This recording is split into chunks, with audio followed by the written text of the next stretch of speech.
4월 18일 주일 그리고 5월 첫째 주인 5월 2일 두 번에 걸쳐서 구약 역대상 4장 9절에서 10절에 나오는 야베스의 기도에 대한 말씀을 드렸습니다. 첫째는 부디 저에게 복을 내려 주십시오. 그리고 둘째는 나의 지역을 넓혀 주십시오. 오늘 말씀을 드렸습니다. 오늘은 세 번째, 네 번째를 말씀을 드리는데요. 주의 손으로 나를 도우사, 이렇게 성경에 야베스가 기도합니다.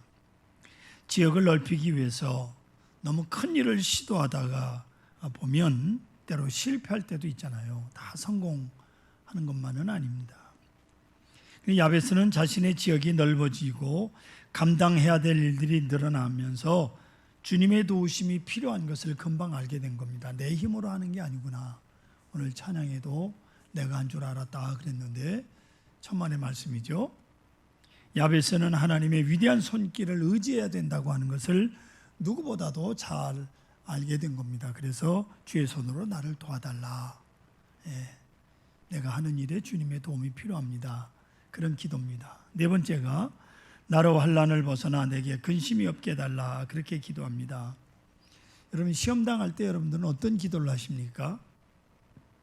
대부분 이 시험에 굴복하지 않도록 힘을 달라고 기도합니다. 야베스 역시 환난 속에서 나를 지켜달라고 기도하지 않고 내게 근심이 없게 해달라, 즉 재앙을 막아달라, 그렇게 기도합니다. 아예 하나님 재앙이 내게 오지 않게 처음서부터 막아달라, 아예 근심이 없게 해달라.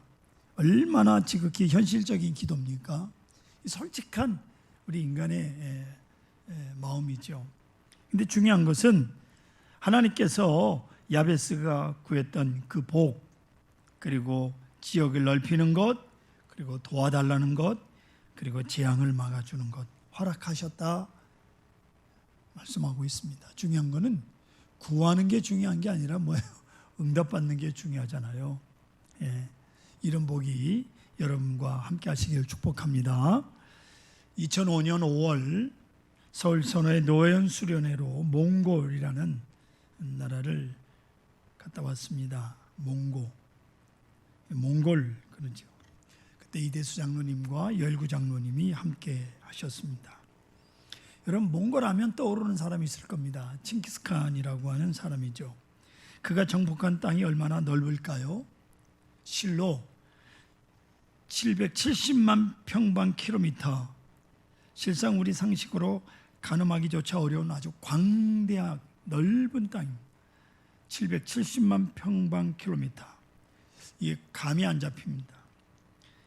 우리가 역사에서 아는 바와 같이 알렉산더 대왕이나 나폴레옹, 프랑스의 나폴레옹이나 히틀러, 이런 사람들이 점령했던 땅을 다 합쳐도 이 사람 하나, 징기스칸이 점령했던 그 땅, 그것만 못하다는 사실만 아시면 됩니다. 얼마나 넓은 땅이. 역사상 가장 넓은 영토를 가졌던 시대의 영웅이 바로 징기스칸입니다.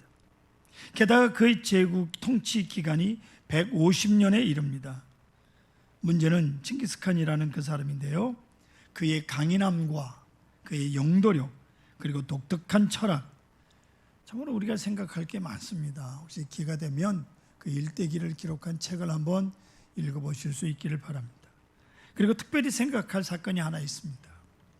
그가 아주 젊었을 때 다른 부족이, 그때 당시에는 부족과 부족끼리 힘을 기르고 전쟁을 할 때인데, 다른 부족이 쳐들어와서 그의 마을 사람들을 모조리 초토하고 그의 아내를 뺏어갑니다. 징기스칸의 아내를 뺏긴 거예요. 그러나 다시 찾아올 능력도 없고 싸울 힘이 없습니다. 얼마나 속에서 마음이 부글부글 끓겠어요. 부인을 빼앗겼으니. 그러나 그는 묵묵히 힘을 키우고 좀 힘이 자란 다음에 다른 부족과, 두 부족과 힘을 합쳐서 연합군을 만들, 그리고 아내를 빼앗은 그 부족을 쳐들어가서 당당하게 명분 있는 싸움을 벌였어요. 그래서 싸움에 이기고 아내를 도로 찾아옵니다. 그런데 그게 얼마나 걸렸을까요? 시간이 하루 이틀 걸린 게 아니잖아요.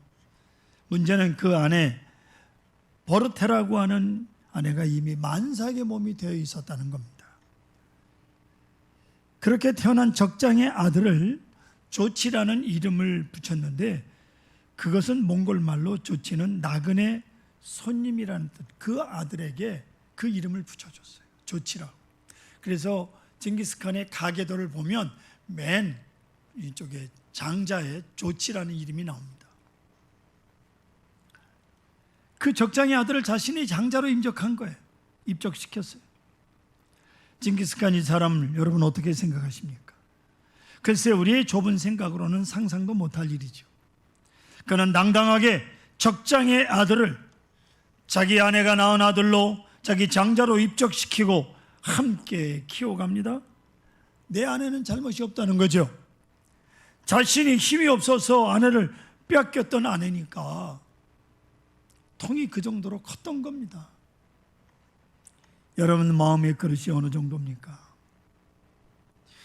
여러분의 사람됨은 어느 정도 크다고 여러분 스스로 생각하십니까? 그것이 징기스칸 그 사람의 그릇이에요. 그 크기를 말해주는 이야기가 몽골의 징기스칸의 이야기입니다. 그 큰 마음. 오늘 제목이 그리스도를 닮아라고 하는 제목입니다. 그리스도를 닮는데 첫 번째, 인격의 성장의 깊이를 생각해야 될 문제입니다. 그리스도인의 성장 신비라고 해서는 대단히 중요한 문제입니다. 성장이라고 할 때 우리는 주로 신체적 성장을 떠올리죠. 저희 교회 어떤 교인 가정은 늘 기도가 자기 둘째 딸 키 좀 크게 달라고, 키 크게 달라고. 그래서 막 열심히 기도했는데 안 크더라고요. 그게 기도해가지고 키가 안 크더구만. 건강지순위 혹은 건강연령이라는 단어가 종종 쓰이는데, 여러분 보세요. 나이가 많으나 건강은 아주 젊은이 같다. 나이는 60대인데 건강은 40대다. 건강지수가. 기분 좋은 말이죠. 근데 나이는 30대인데 건강은 60대다. 이러면 그 기분 나쁜 겁니다. 그런 사람이 있어요. 그러니까 사람을 호적상 나이로 볼 게 아닙니다. 여러분 건강 나이가 얼마인지 한번 조사해 보십시오. 저는 뭐 별 차이가 없더라고요. 제 나이하고 건강 나이하고. 그래도 감사하죠. 그 사람의 건강 연령이 얼마냐 대단히 중요합니다. 그런가 하면 정신 연령도 중요하죠. 몸만 컸지 정신은 멍청하다. 이게 또 문제 아닙니까? 지능지수 혹은 감정지수를 말하기도 합니다. 도대체 그 가슴이 얼마나 넓으냐는 거죠. 그리고 또 중요한 것이 있습니다. 그게 인격지수라고 하는 겁니다. 한편 우리 그리스도인들은 신앙적 인격의 성숙도를 말하게 됩니다. 여러분, 그리스도인이 된다라고 하는 것은 중생을 의미하는 거거든요. 그것은 새롭게 태어나는 거, born again, 신기원입니다. 새롭게 태어나는 출생을 중생이라 그래. 그리고 이제 그렇게 된 다음에는 성화라고 하는 과정을 통해서 그리스도인으로 성장해 나가는 겁니다. 성장해서 어느 수준까지 가야 되느냐, 그게 문제인데, 오늘 본문에서는 뭐라고 말씀하느냐? 그리스도인의 성장 목표는 인간적인 것이 아닙니다. 일반적이고 보편적인 것이 아니라 사람으로 인해서 평가되는 것이 아닙니다. 그리스도인의 성장 목표는 오늘 성경이 뭐라고 되어 있습니까? 13절 하반절에 그리스도의 장성한 분량에 충만한 데까지 이르는 것이다 라고 말씀하고 있습니다. 그리스도의 장성한 분량이 충만한 데까지 성장하는 것이 그리스도인들의 성장 목표입니다. 그러니까 이 말은 쉽게 표현할까요? 예수님을 닮는 거예요. 이게 우리 신앙의 목적입니다. 누구를 닮는다는 얘기가 아닙니다. 그리스도를 닮아야 되는 거예요. 그리스도를.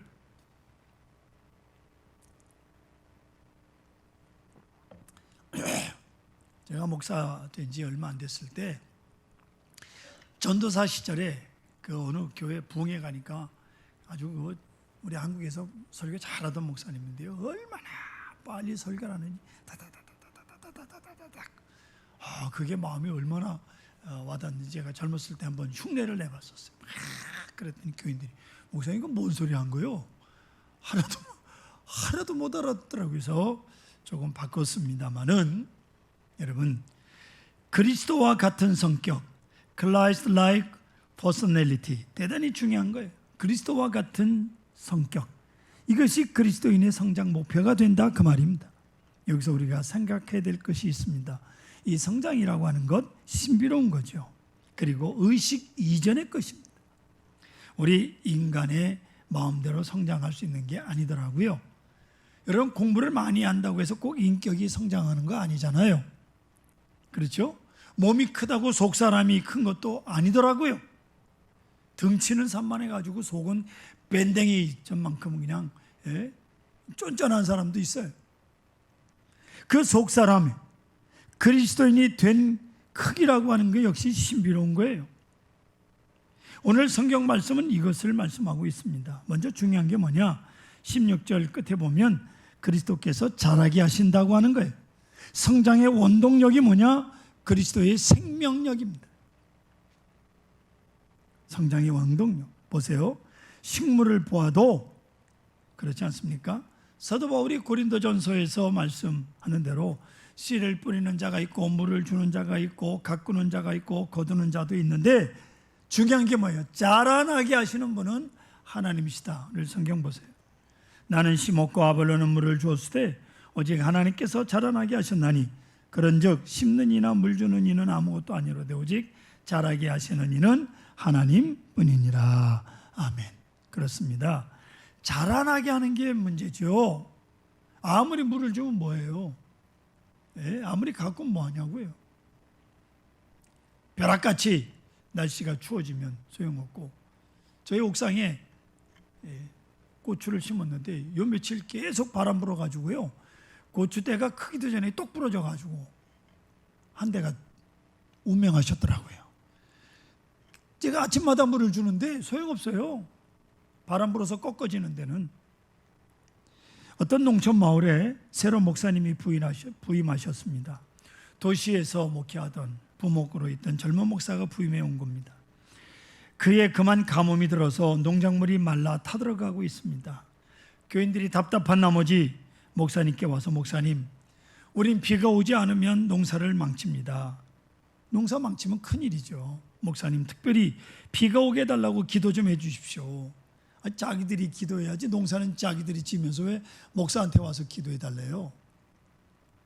알겠습니다. 이 목사님 또 순진하게, 젊은 목사가 그날 밤 철야 기도에 들어갔습니다. 주여, 비를 내려 주시옵소서. 비가 안 오면 농사를 망친다고 합니다. 밤새도록 비 오게 해달라고 간절하게 세게 기도했어요. 목사님이 세게 기도해서 그런지 비가 오긴 오는데 너무 많이 와서 그만 홍수가 났어요. 확! 농작물이 다 떠내려가고 피해가 컸습니다. 그러자 또 교인들이 모여가지고 무슨 말하는지 아십니까? 잘 들으세요. 농사를 전혀 모르는 철부지 목사가 와서 기도를 해도 정도껏 해야지 뭐 이러고 앉아 있는 거예요. 그렇지 않습니까? 비가 와야 되지만 적당히 와야 되죠. 우리가 애쓰지만은 하나님께서 자라나게 하시는 역사가 없고는 성장할 수가 없지 않습니까? 사람이 할 수 있는 일이 아니잖아요. 하나님께서 목표를 정해주시고 능력도 주시고 지혜도 주시고 그래서 성장하는 거예요. 이거 결코 잊지 마세요. 키만 커다랬다고 다 자란 게 아니라고. 또한 성장이란 새로워지는 과정을 말하는 거예요. 식물로 말하자면 전에 나왔던 잎이 떨어지고 새로운 잎이 나오잖아요. 한강에 가니까 겨울에 붙어있던 나무 잎들 다 떨어지고 거기서 새순이 나와. 새순이 나오려면 먼저 그 붙어있는 잎을 떨궈뜨리고 새순이 나와야 돼요. 파충류로 말하자면 허물을 벗고 새로운 것을 입고 계속 새로워지고 새로워지는 그 역사가 바로 성장인 거예요. 그대로 있으면 안 됩니다. 성장하려면 허물을 벗어야 돼. 옛것을 떨어뜨려야 돼. 낡은 것을 벗어버리고 새로움을 향해서 변화를 일으키는 것이 성장입니다. 깨닫는 것, 새로워져야 되고, 느끼는 것, 새로워져야 되고, 감동하는 것, 행동하는 것 전부 성장해야 돼. 새로워질 때 옛것을 벗어버리게 되는 겁니다. 그런데 중요한 것은 내가 옛것을 버리지 못할 때 하나님께서 버리게 만든다는 사실을 여러분 기억하셔야 됩니다. 내가 버리지 못할 때 기어이 내가 버리도록 하나님께서 많은 시간을 통해서 강권적으로 역사하십니다.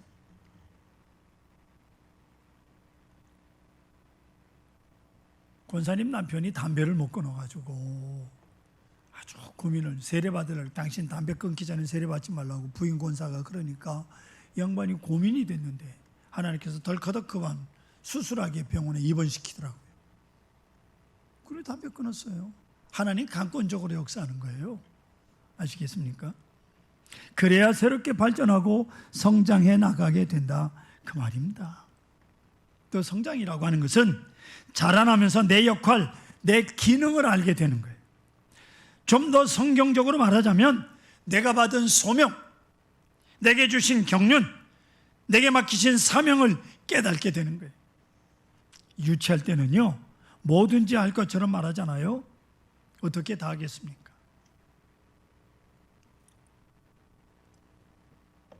우리 2학년짜리 외선녀 보니까 요즘 조금 생각이 어떻게 했는지 모르지. 옛날에 뭐 발레리나 무슨 뭐 또 뭐 미용사 또 뭐 요리사 뭐 꽤 많더라고요. 자주 바뀌어. 지 생각이 다 될 것 같죠? 성장하면서 내가 할 일이 이것이다. 하나님께서 내게 맡기신 일은 이것이다. 그걸 알게 되면 거기에 이제 집중하며 살게 되잖아요. 유치부 어린이들을 보십시오. 하고 싶고 되고 싶은 것들이 얼마나 많습니까? 때로 여자아이들이 아주 웃기지도 않아요. 자기가 오빠하고 결혼하려고 했대요. 그랬더니 오빠가 자기는 엄마하고 결혼한다고 그랬다는 거예요. 그래서 자기는 할 수 없이 아빠하고 결혼하겠다고. 그러지 않습니까? 자기가 생각한 대로 되는 줄 알지요. 참으로 우리가 보면 유치합니다. 그게 어린아이의 모습이에요. 성도 여러분, 소원을 빈 대로 다 되셨습니까? 태어날 때부터 남자로 여자로 기본적으로 다르지 않습니까? 벌써 반은 정해졌습니다. 운명이 그뿐인 거예요. 좀 더 성장해 보면 내가 할 일이 이것이다. 하나님께서 맡겨주신 것은 이 일이다 하는 것을 알지 않습니까?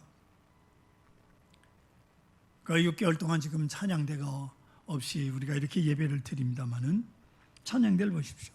반주하시는 분, 또 지휘하시는 분, 그리고 찬양대원 다 있지 않습니까?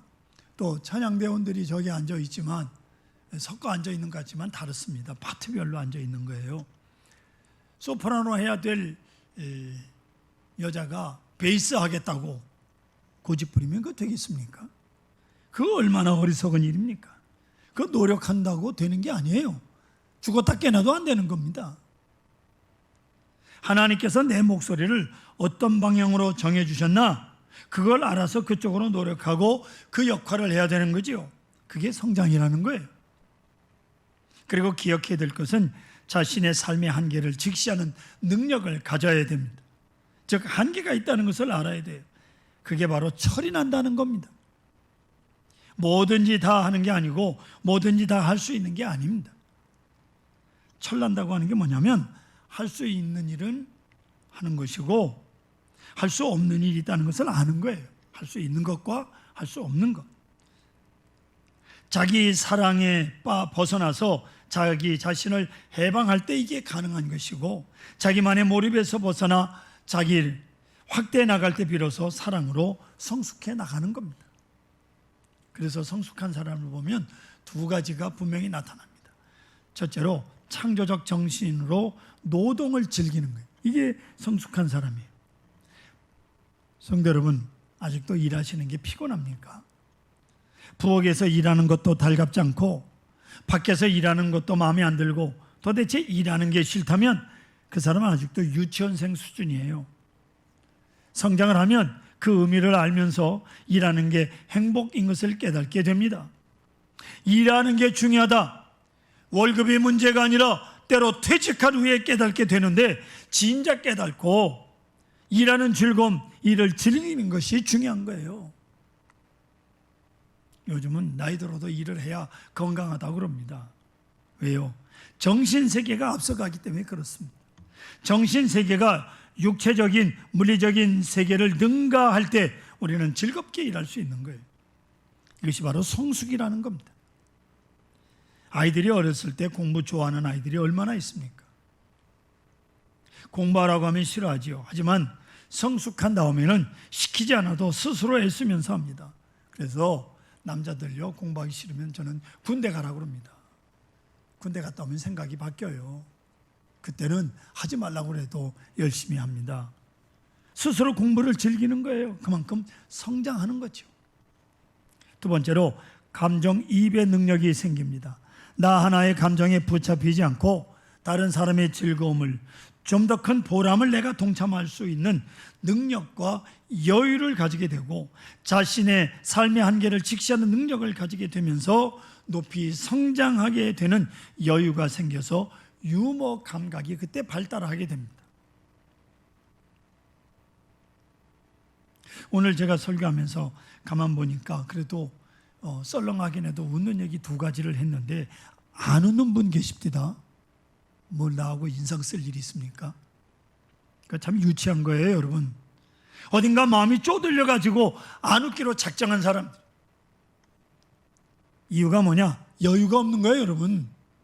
그거 아십시오. 마음이 넉넉하면요, 웃을 일도 많습니다. 지나가는 낙엽만 봐도 까르륵 하고 웃는 거예요. 재미있는 일도 많은 것이 세상입니다. 이게 바로 성숙한 사람의 모습이라고요. 아멘.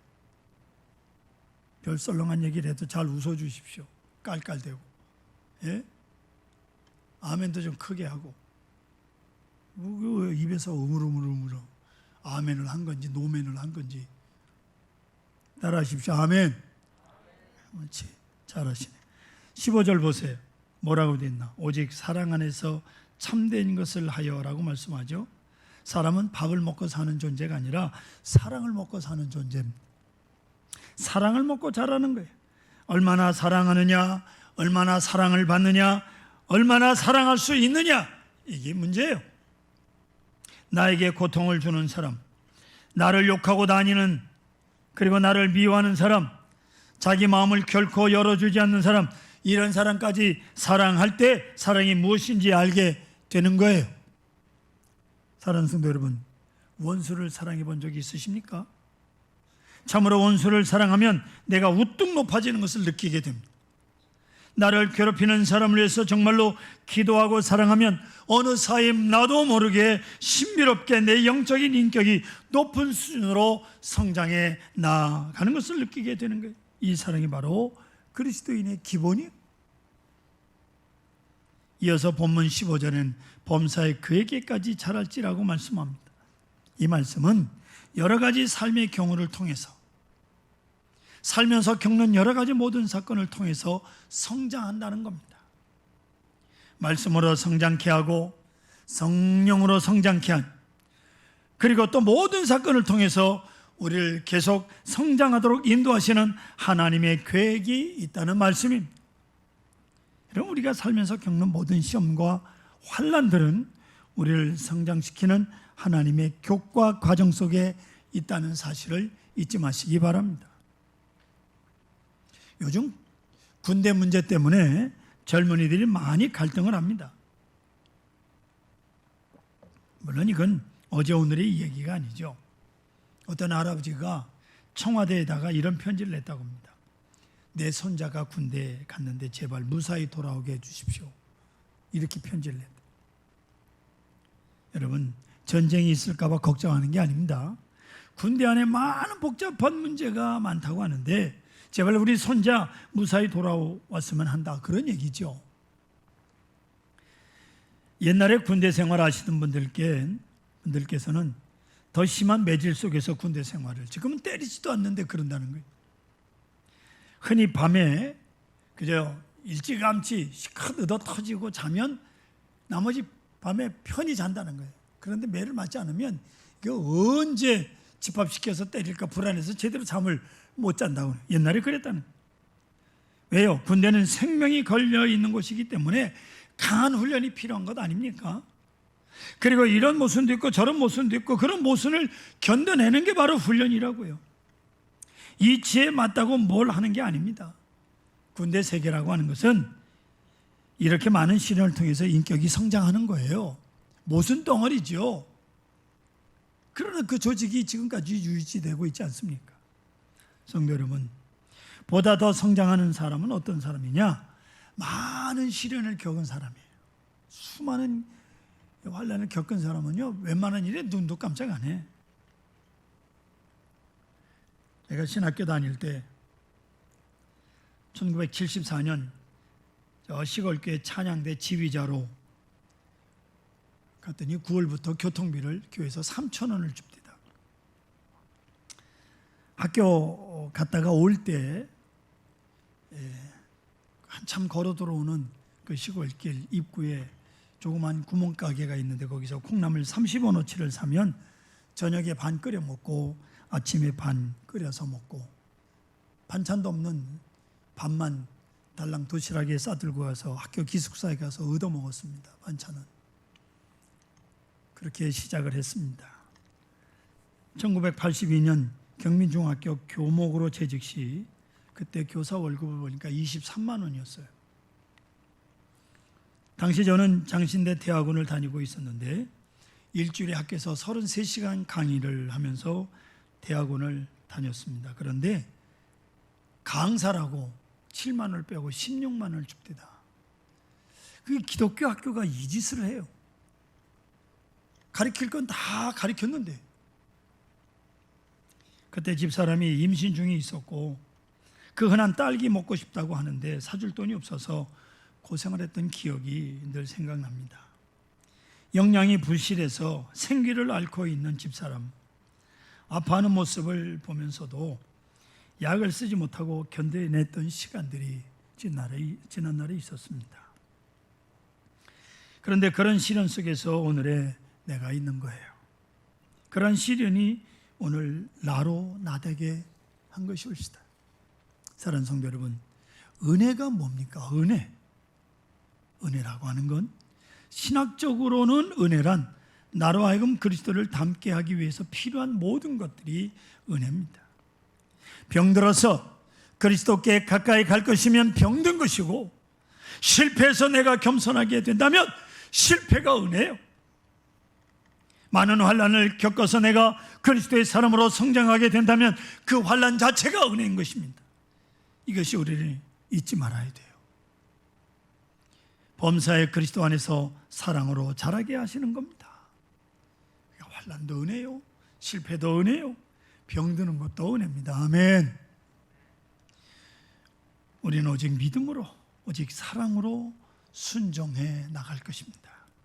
그러는 모든 상황을 통해서 하나님께서 나로 하여금 그리스도를 닮게 하실 것입니다. 그리스도의 성품에, 그리스도의 인격에 좀 더 가까워지도록 성장시킬 것입니다.